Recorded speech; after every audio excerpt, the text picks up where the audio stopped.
ಪಾಕಿಸ್ತಾನ ಉಗ್ರ ಪೋಷಕ ರಾಷ್ಟ್ರ ಅನ್ನೋದಾಗಿ ಅಮೆರಿಕ ಹೇಳಿದೆ. ಅಮೆರಿಕದ NSA ಮೈಕಲ್ ರೋಬಿನ್ ಅವರು ಹೇಳಿಕೆಯನ್ನ ಕೊಟ್ಟಿದ್ದಾರೆ. ಪಾಕಿಸ್ತಾನ ಉಗ್ರ ಪೋಷಣೆಗೆ ಈಗ ಭಾರತವೇ ಬಲಿಪಶು ಆಗ್ತಿರೋದು ಹೌದು. ಪಾಕ್ ಉಗ್ರವಾದದಿಂದ ಭಾರತಕ್ಕೆ ಭಾರಿ ನಷ್ಟ ಆಗಿದೆ. ಎಕ್ಸಾಕ್ಟ್ಲಿ ಅಮೆರಿಕದ ನ್ಯಾಷನಲ್ ಸೆಕ್ಯೂರಿಟಿ ಅಡ್ವೈಸರ್ ಮೈಕಲ್ ರೋಬಿನ್ ಅವರ ಹೇಳಿಕೆ ಇದು. ಅಮೆರಿಕ ಹೇಳ್ತಾ ಇದೆ ಪಾಕಿಸ್ತಾನದ ಇವತ್ತಿನ ಸ್ಥಿತಿ ಏನಿದೆಯಲ್ಲ, ಬರ್ಬಾದಾಗಿ ಹೋಗಿದೆಯಲ್ಲ, ಇದಕ್ಕೆ ಕಾರಣ ಬೇರೆ ಯಾರಲ್ಲ, ಅಲ್ಲಿನ ಸರ್ಕಾರ. ಇದಕ್ಕೇನು ಕಾರಣ? ಭಯೋತ್ಪಾದನೆಯ ಯೂನಿವರ್ಸಿಟಿಯನ್ನ ತೆರೆದು ಉಗ್ರರಿಗೆ ಪಾಲನೆ ಪೋಷಣೆ ಮಾಡಿ ಅವರನ್ನ ಬೆಳೆಸಿರುವಂತ ರಾಷ್ಟ್ರ ಅನ್ನೋದಾಗಿ ಸ್ವತಃ ಅಮೆರಿಕ ಹೇಳ್ತಿದೆ. ಅಲ್ಲಿನ ನ್ಯಾಷನಲ್ ಸೆಕ್ಯೂರಿಟಿ ಅಡ್ವೈಸರ್ ಮೈಕಲ್ ರೋಬಿನ್ ಅವರ ಮಾತುಗಳಿದು. ಹೀಗಾಗಿ ಇದಕ್ಕೆ ಬಲಿಪಶು ಆಗಿದೆ ಯಾವುದು? ಭಾರತ. ಆದ್ರೆ ಇನ್ನು ಮುಂದೆ ಆ ಬಲಿಪಶುನೂ ಆಗಲ್ಲ, ಏನೂ ಆಗಲ್ಲ. ಯಾಕಂದ್ರೆ ಪಾಕಿಸ್ತಾನ ಮುಂದೆಂದೂ ಕೂಡ, ಒಂದು ಕಡೆ ಪಾಕಿಸ್ತಾನ ಇದೆಯೋ ಇಲ್ವೋ ಹೆಂಗೈತೆ ಅನ್ನೋದು ಮತ್ತೊಂದು ಕಡೆ, ಆದ್ರೆ ಮುಂದೆ ದಾಳಿ ಮಾಡೋದಕ್ಕೆ 1000 ಬಾರಿ ಯೋಚನೆ ಮಾಡಬೇಕು. ಕದನದೋಳ್ ಕಲೆ ಪಾರ್ಥನನ್ನ ಕೆಣಕಿ ಉಳಿದವ್ರು ಇದೆಯಾ ಅನ್ನುವಂತ ಒಂದು ಮಾತೇನಿದೆಯಲ್ಲ, ಒಂದು ಡೈಲಾಗ್ ಬಹಳ ಕ್ಲೀನ್ ಆಗಿ ಸೂಟ್ ಆಗ್ತಾ ಇದೆ. ಹೀಗಾಗಿ ಭಾರತವನ್ನ ಕೆಣಕಿ ಪಾಕಿಸ್ತಾನ ಉಳಿಯುತ್ತಾ? ಇಷ್ಟು ಯುದ್ಧವನ್ನ ಪ್ರೋತ್ಸಾಹ ಮಾಡೋದು ಮತ್ತೊಂದು ಮಗದೊಂದು ಅಲ್ಲ. ಯಾಕಂದ್ರೆ 1947ರಿಂದ ಇಲ್ಲಿವರೆಗೂ ಕೂಡ ಅದೆಷ್ಟು ದಾಳಿ, ಅದೆಷ್ಟು ಯುದ್ಧ, ಸೂಸೈಡ್ ಬಾಂಬ್ಗಳು, ದಾಳಿಗಳನ್ನ ಮಾಡ್ತಿದ್ದಾರೆ. ಹಾಗಾಗಿ ಎಲ್ಲಾ ರೀತಿಯಂತ ಸ್ಪಷ್ಟ ಉತ್ತರವನ್ನ ಕೊಡ್ಲಾಗ್ತಿದೆ. ಎಸ್, ಈ ಬಗ್ಗೆ ಹೆಚ್ಚಿನ ಡೀಟೇಲ್ಸ್ ಅನ್ನ ಪಡ್ಕೊಳ್ಳೋಣ. ನಮ್ಮ ಪ್ರತಿನಿಧಿ ಚಂದ್ರಮೋಹನ್ ಅವರು ದೂರವಾಣಿ ಸಂಪರ್ಕದಲ್ಲಿ ನಮ್ಮ ಜೊತೆ ಜಾಯ್ನ್ ಆಗ್ತಿದ್ದಾರೆ. ಎಸ್ ಚಂದ್ರಮೋಹನ್, ಇವತ್ತು ಪಾಕಿಸ್ತಾನಕ್ಕೆ ಬ್ಯಾಡ್ ಮಾರ್ನಿಂಗ್ ಅನ್ನೋದು ಎಲ್ರಿಗೂ ಗೊತ್ತು. ಸದ್ಯ ಈ ಇಡೀ ರಾತ್ರಿ ನಡೀತಲ್ಲ, ನಿಮ್ಮ ರಿಯಾಕ್ಷನ್ ಏನ್, ಇದ್ರ ಬಗ್ಗೆ ಏನ್ ಹೇಳ್ತೀರಾ ಮೊದಲಿಗೆ ಅನ್ನೋದು? ಅಖಿಲೇಶ್, ಭಾರತವನ್ನ ಮುಟ್ಟಿ ಪಾಕಿಸ್ತಾನ ಯಾವುದೇ ಕಾರಣಕ್ಕೂ ಬದುಕುಳಿಯಕ್ಕಾಗಲ್ಲ. ಇದು ಅವ್ರಿಗೆ ಗೊತ್ತೇ ಇರಲಿಲ್ಲ. ಇದನ್ನ ಅವ್ರಿಗೆ ನೀಟಾಗಿ ಅರ್ಥ ಮಾಡ್ತಿದ್ದಾರೆ ನಮ್ಮ ಸೇನೆಯವರು.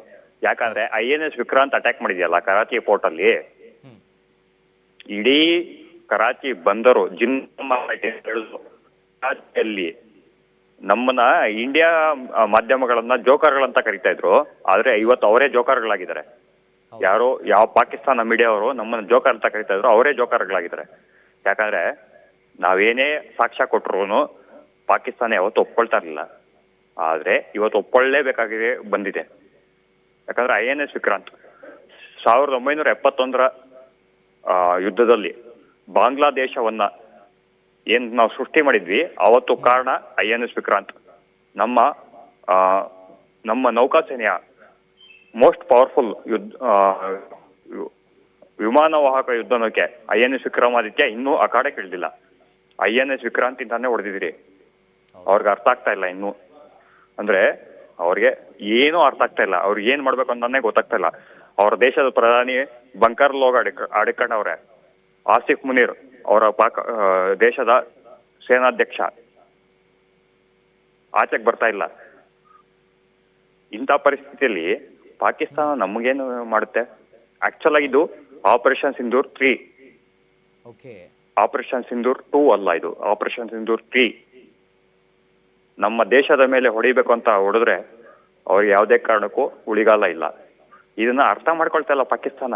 ಯಾಕೆ ಅರ್ಥ ಮಾಡ್ಕೊಳ್ತಾ ಇಲ್ಲ ಅಂತ ಯಾರಿಗೂ ಗೊತ್ತಾಗ್ತಾ ಇಲ್ಲ. ಅಲ್ಲಿನ ದೇಶದ ಮಾಧ್ಯಮಗಳು ಏನು ಹೇಳ್ತವೆ ಅವ್ರಿಗೂ ಗೊತ್ತಾಗ್ತಾ ಇಲ್ಲ.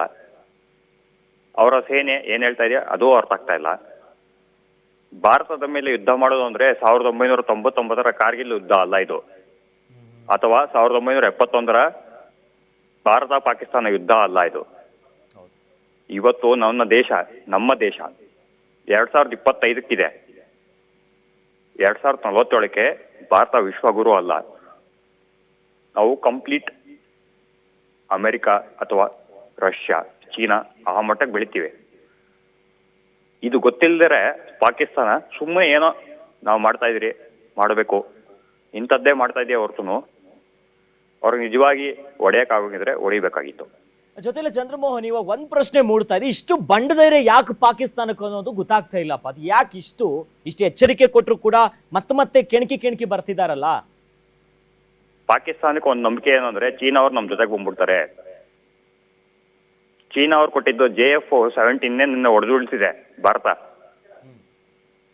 ಆದ್ರೆ ಅವ್ರಿಗೆ ನಂಬಿಕೆ ಏನಂದ್ರೆ ಚೀನಾ ಅವ್ರು ಬಂದ್ಬಿಡ್ತಾರೆ, ನಮ್ಮನ್ನ ಸಪೋರ್ಟ್ ಮಾಡ್ಬಿಡ್ತಾರೆ. ಯಾಕಂದ್ರೆ CPEC ಅಂತ ಒಂದಿರುತ್ತೆ. ಆ ಒಂದು ಅಲ್ಲಿ ಇನ್ಫ್ರಾಸ್ಟ್ರಕ್ಚರ್ ಏನಿದೆ, ಮೂಲಭೂತ ಸೌಕರ್ಯ ಏನು ಒದಗಿಸ್ತಾ ಇದ್ದಾರೆ ಚೀನಾ ಅವರು, ಅವರೆಲ್ಲ ಬಂದು ನಮಗೆ ಸಪೋರ್ಟ್ ಮಾಡ್ತಾರೆ ಅಂತ ಅನ್ಕೊಳ್ತಾ ಇದ್ರು. ಆದ್ರೆ ಚೀನಾ ಅವರು ಕೂಡ ಕಂಡಾಗಿದ್ದಾರೆ ಇವತ್ತು.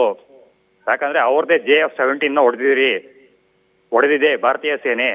JF-17 ಅನ್ನೋದು ತಮಾಷೆಗಲ್ಲ, ಅದು ರಫೇಲ್ಗೆ ಇನ್ನೊಂದು ಆಲ್ಟರ್ನೇಟಿವ್ ಅಂತ ಅವರೆಲ್ಲ ಅನ್ಕೊಳ್ತಾ ಇದ್ರು. ಆದ್ರೆ ಅದೇ ರಫೇಲು JF-17 ಹೊಡೆದಿದೆ, F-16 ಹೊಡೆದಿದೆ.